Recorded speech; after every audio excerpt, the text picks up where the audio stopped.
Welcome back to day 2 of the Plan Intensive Challenge. Today, let's talk about designing a business that you want, and it starts by looking at your business model. So, like I mentioned in the video yesterday, all right, in day 1's video, your business model is how your business brings in money, all right, and for everyone, your business model could be made up of a few different revenue streams. Some of those I have up here on your screen.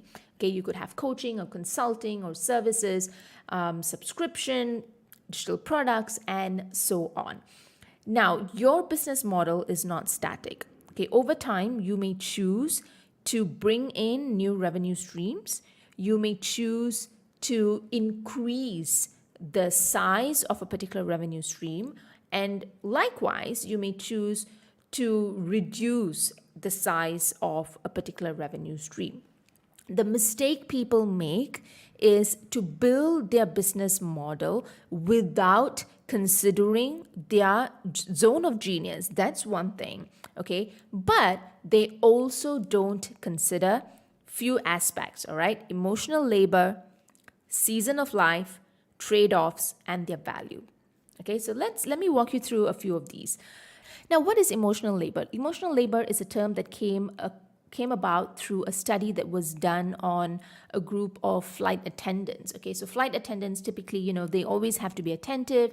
They have to put up a smile. They have to put up a front, regardless of the emotions that they were going through, right? So they could be having a terrible day, but they still had to show up for everyone else. So that was termed emotional labor. So I'm going to link to that study if you are interested at all on this page. You can go and take a look at it.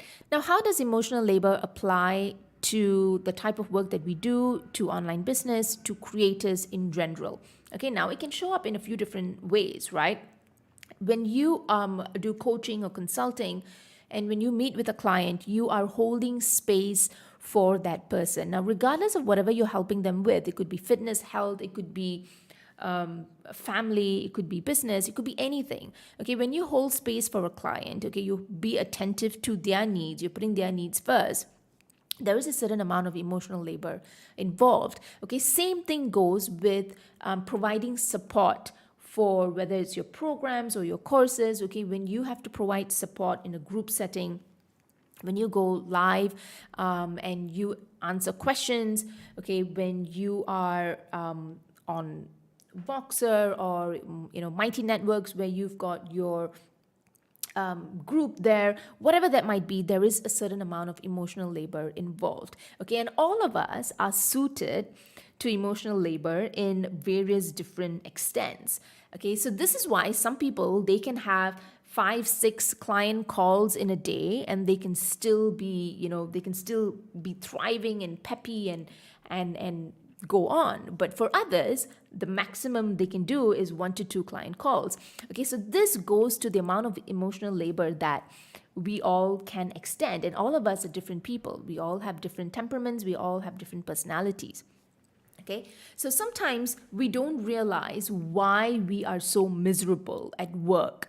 And emotional labor could just be one of it. And this, yes, it could be an issue with boundaries where we are not setting good boundaries. Very often we don't understand what it takes to hold space for a client. We don't understand what the amount of emotional labor we are attuned to, what we can, what we can't. We just don't understand the extents.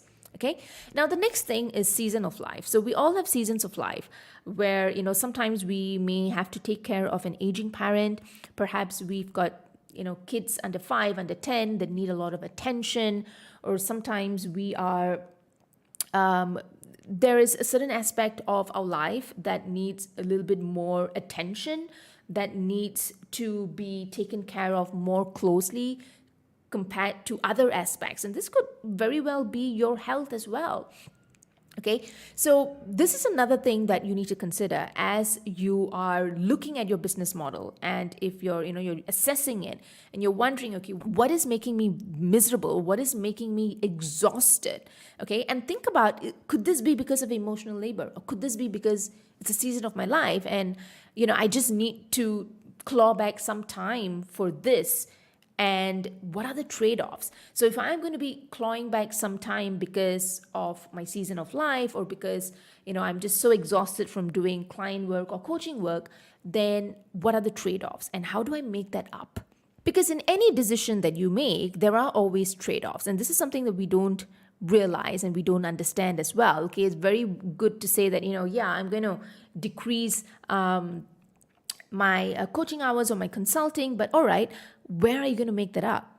So if you're going to say, I'm going to make that up through digital products, then digital products are, they require a whole ecosystem to make them work. You need to look at numbers, because selling one coaching package versus digital products is a completely different thing. Okay, you need to be looking at what is my process of selling that digital product. All right, so these are the trade-offs that you want to be thinking about. So it's all well and good to say, I'm going to lower this and add this and all of that, but think about these different elements. Okay, again, does a business model tie in with your values? Okay, how do you feel about, for instance, affiliate marketing or promoting something? Or how does this tie in with having DIY programs? So for some people, their zone of genius is in that 1:1 work. That is where they thrive. That is where they are happy. And it very much aligns with the values that they have. So it's going to make you miserable if you're going to add digital products just because everyone else is doing it. Okay, so don't do it just because everyone else is doing it. Do it because of all of these different variables that you should be considering. Now, with this understanding of revenue streams and the different variables that you need to consider as you assess your business model, let's look at the number of people that we need. Because we always hear messaging for more, right? You need more. Get on social media, post more, get more followers, get more engagement, get more likes. And it's always a need for more. So we really need to consider the numbers, specifically if you are burning out due to social media, you just don't feel happy with social media, which I know a lot of you are. Okay, and you're thinking that, can I not do this anymore? And you hear more and more people leaving social media, encouraging you to do that. Okay, this is where you don't make a rash decision just because everyone else is making those decisions. You really want to be looking at the number of people that you need in order for you to run a sustainable business. Let's look at the average conversion rates, okay? 2%, 1%, these are the average conversion rates. So let's say you have a $100 mini course. I'm just going to show you the difference so that you can see when it comes to digital products versus consulting, what it is that it takes, okay? So that you don't blindly make a decision to do a membership or add a course without considering these, right? So let's say you have a $100 mini course and you have a 2% conversion rate, assuming you have 1,000 people in your email list. Okay, so 1,000 people whom you have been consistently nurturing. Okay, not just 1,000 people sitting there for 6 months whom you have not sent anything to. 1,000 people you've consistently been nurturing. If you're going to take a 2% conversion rate, that is 20 people, and what you will get is $2,000. Okay, so if it's 1%, you will get $1,000. Now let's take the same thing. Okay, you've got a consulting offer or a coaching offer. This is obviously a bigger amount because there is more access to you. There's more hands-on work to be done. It's not a DIY mini course. So this is a 2,000 package. You have the same 1,000 people, assuming you've been nurturing them at a 1% conversion rate. That is 10 people. Okay, even if you take that down a notch because it's a higher offer, so not as many people might jump on board. Even if you take that as a 0.5%, 5 people sign up. So this results in $20,000 and $10,000. Depending on your business model, you don't always need more people. It's about the quality of people that you have. It's about your process and your messaging. That is something that we will cover in another video. But this is something that I want you to think about.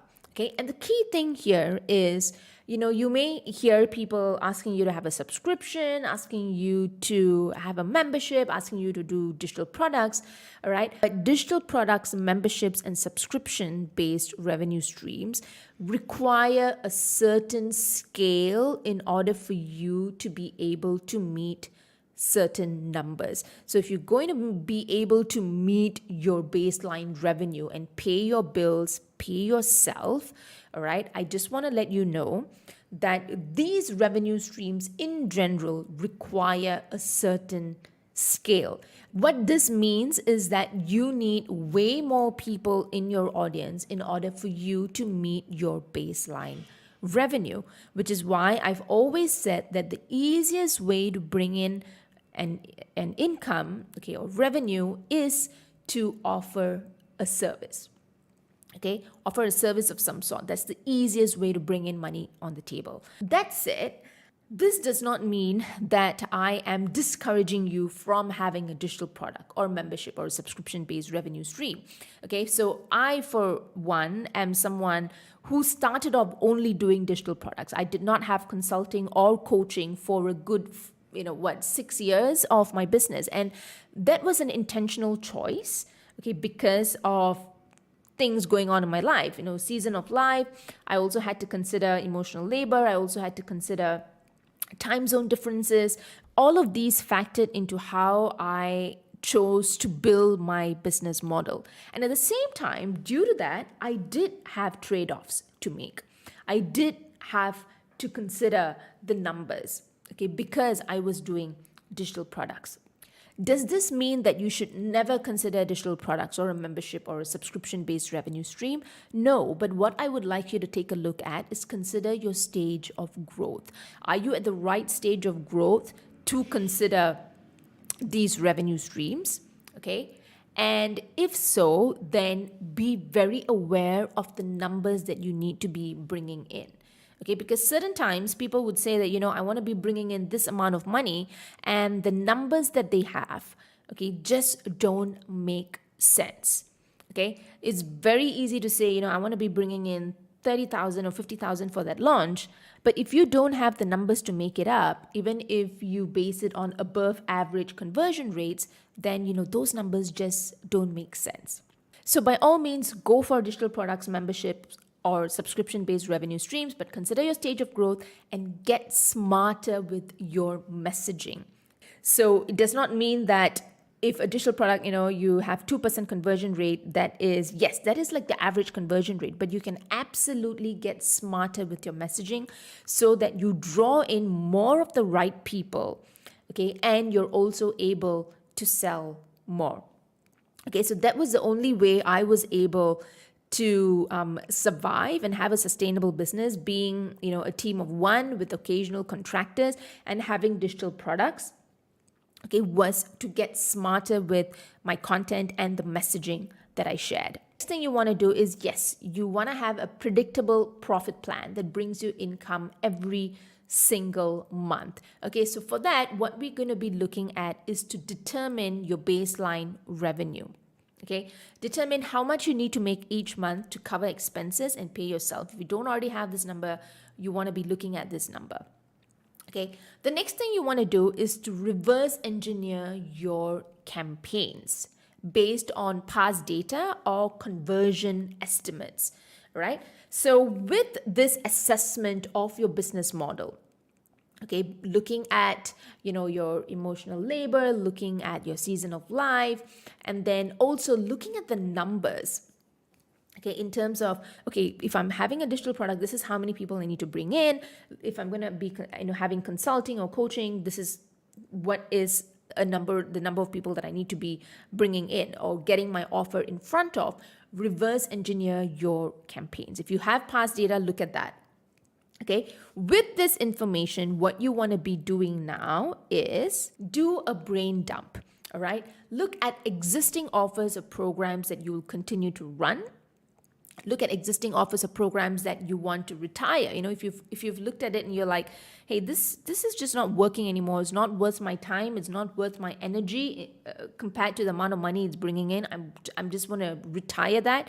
go ahead and write that down. For some of you, this could be as easy as just turning the program off. For some of you, this might mean giving yourself a 3 to 6 month runway so that you can retire that. It could be new offers or programs that you want to create and you want to bring into the world in 2024. It could also be affiliate offers that you have a stake in, anything that you regularly promote. Okay, I also have a space in there for crazy ideas that you want to bring out into the world. Just put them down on paper. Okay, just take them out of your head, put them down on paper. So do all of this in the workbook that I've given you, and in the next video, we will start to piece 2024 together. So this today was quite a heavy video. I know you have a lot to think about, a lot to work on. I urge you to put pen to paper and actually write down your thoughts. If you have some of your numbers, your past data, do dig in to them and write them down. Okay, if you have a question as they relate to any of these videos, don't hesitate to hit reply to any email from me, and I will see you in the